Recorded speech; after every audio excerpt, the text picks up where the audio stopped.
I always have a hard time going to bed the night before a hunt.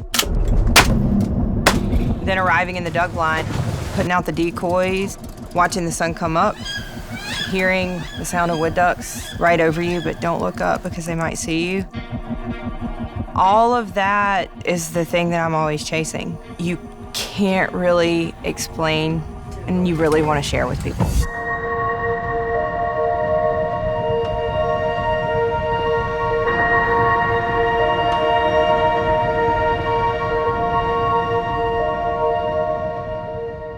My name is Victoria Loomis, and we are in Frogmore, Louisiana. I grew up hearing stories about these incredible hunts my dad would go on, and every now and then those stories were filled with limits of mallards. It's something I've never experienced until today.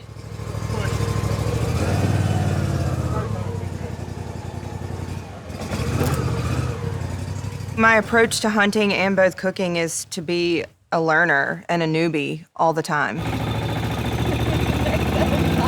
To take in as much experience as possible and retain as much of that information and the memories and experience as I can. Eventually share it with other people. And with the cooking aspect of it, it's to utilize as much of the animal as I possibly can, and then to share that with other people as well. It's kind of a full circle experience.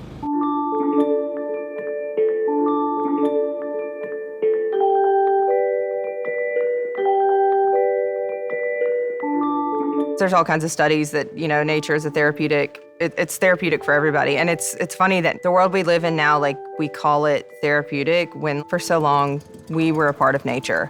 And we kind of live in a world now where I feel like people are pretty disconnected from that, and we forget that we're an actual part of it. We need to be active participants. And so for me, when I'm in nature and I'm piecing all these things together, even down to watching a squirrel chase another squirrel around, or some of the smallest things, but to stop and just pay attention to that and realize I'm here. I'm a part of this.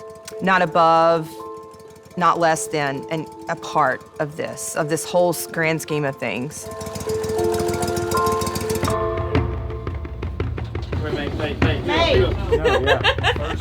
Hunters are participants in nature. They don't just take, they take and they replenish.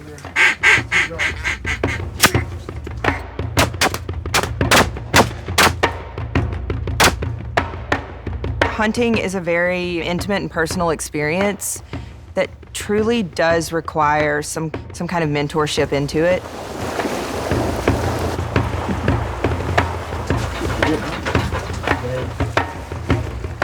I know for myself personally, I like hunting because I like going out there by myself and learning these things, but it wasn't always like that. And so I think that it's good for hunters as a whole, to remember that we have to get out there and grab somebody's hand and bring them with us. I was using a Beretta A400 Extreme Plus 20 gauge, which has become my new favorite gun. It's light and it fits right into the pocket of my shoulder. There's not a lot of recoil. It's perfect for everything we did this weekend. I watched it fall because that was when I saw it. When's the last time you got on mallards? Arkansas 2 years ago. Yeah, so I grew up with hearing about these stories about those duck hunts from my dad, and my brother was always along for a lot of those. He was really young, but he went on all those. I was a little too busy and wrapped up in my own little, girly world or whatever you want to call it. By the time I started hunting, my dad had kind of retired from hunting. So being with my brother for this duck hunt, killing my first mallard, was as close to that as I'll ever get. It was very special, and I was super excited to hop on the phone and say, we did it. Not I did it, but we did it.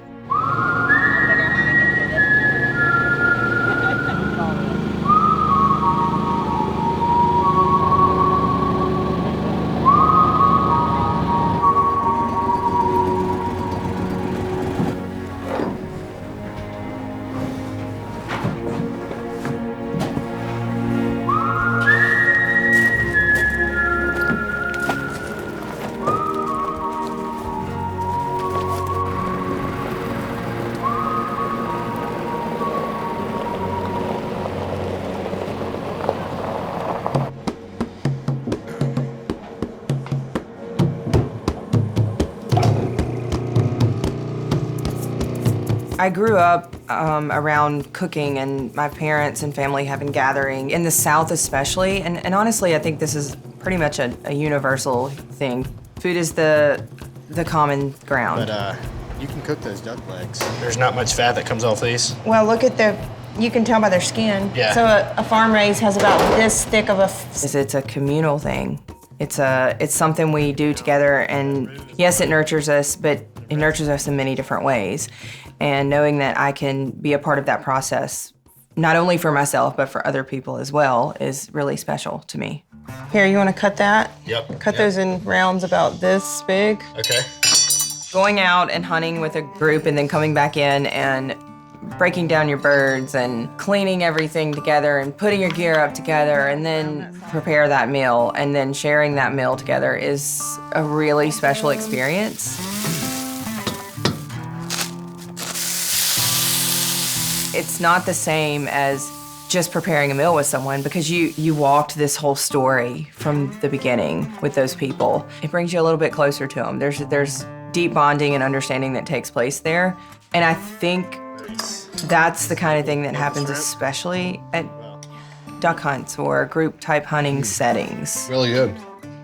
This just hit a pellet. That's when you know it's fresh. That's when you know it's fresh. I'd rather find a pellet and a duck than a hare in a restaurant on my dish any day. Better than a hair in your french fries for sure. Yeah, you know.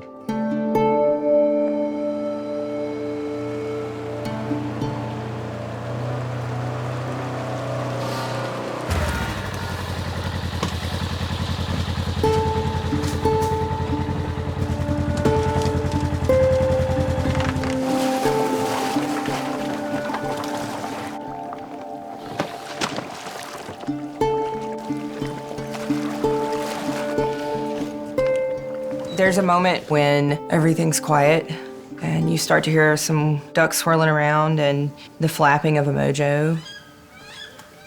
And you just get to be grateful that you're there with who you're there with and what's taking place. Those moments calm me down like nothing else. I remember this morning in particular listening to Drew's lab, May. She was just panting. Knowing how excited she was to get out and do what she loves, and knowing how excited he was to see that, and then how excited I was to see him see that. It's just a lot of gratitude. Drew, are you gonna shoot him? Yeah, it's about 50 yards, 60 yards.